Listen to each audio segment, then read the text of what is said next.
सगळे चेहरे थोडेसे रिलॅक्स वाटतायत का? अल्पमतातलं सरकार चालवणं म्हणजे जीवाला तसा घोरच. आता मात्र भाजपच्या आणि शिवसेनेच्या नेत्यांच्या जीवात जीव आला असेल. कारण आता शिवसेना सत्तेत सहभागी होण्याची केवळ औपचारिकता राहिली असल्याचं उद्धव ठाकरेंचे स्वीय सहाय्यक मिलिंद नार्वेकर यांनी प्रसारमाध्यमांना अनौपचारिकरित्या सांगितलंय.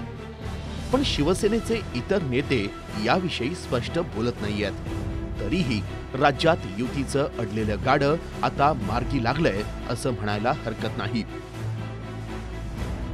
असं आहे की शिवसेनेशी आमची बोलणी ही खूप सकारात्मक झाली आहे आणि त्या संदर्भात जे काही गोष्टी आहेत त्याचं ब्रीफिंग मी माननीय अध्यक्षांना दिलेलं आहे. काय बोलणी चालली आहेत, कुठपर्यंत ती आलेली आहेत. मी आता एवढंच सांगू शकतो की मला विश्वास आहे की ही जी काही आमची बोलणी आहे ती यशस्वी होईल आणि आम्ही एकत्रित सरकार तयार करू हा मला विश्वास वाटतो. काही झालेला नाही.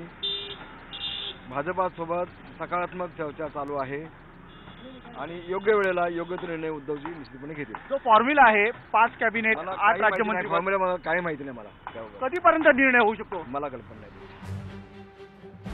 तरीही ज्यासाठी म्हणून चर्चा अडली होती त्याचं काय झालं? शिवसेना भाजपकडून गृहमंत्रीपद घेऊ शकली नाही. त्या बदल्यात मग काय पदरात पाडून घेतलंय? 4 मंत्रिपदं आणि 7 राज्यमंत्रीपदं जी सेनेला मिळणार आहेत असं कळतंय. त्यापैकी कोणती महत्वाची खाती मिळाली आहेत? यावर शिवसेना स्वतःची ताकद दाखवण्यात यशस्वी झाली का? सत्तेसाठी हतबल होऊन त्यांना भाजपसमोर नमतं घ्यावं लागलं.